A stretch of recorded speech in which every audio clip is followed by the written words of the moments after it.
I've been a fan of Turin Brakes for years. When I was living in London in 2000, they were first breaking out and were always playing the coolest venues. Since then, they had a top 5 hit in the UK. They've toured massive venues with David Gray and have sold 1 million records.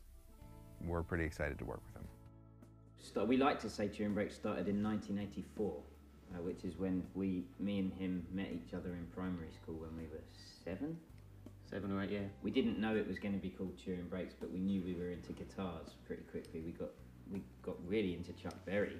There was Back to the Future was out, and there was that kind of scene with Chuck Berry, and all his dad was a big sort of kind of quality music pusher. So that kind of meant that we tumbled into asking for guitars at Christmas, and we got a few lessons when we were like 8. But then that kind of meant that we had the guitars at home all the time.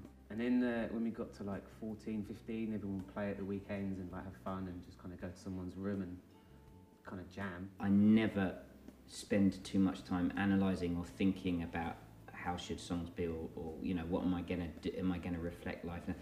It's like a window opens and a song comes through it, and that's, I don't really question it any more than that. I kind of know instinctively when it's probably the right thing.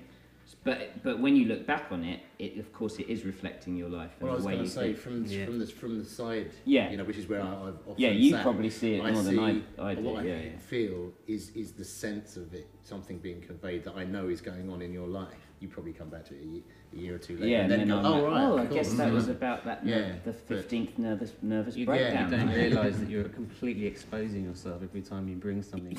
And you're all smirking. Yeah. Really, I knew that was weird stuff out there. We're just here to see what comes next.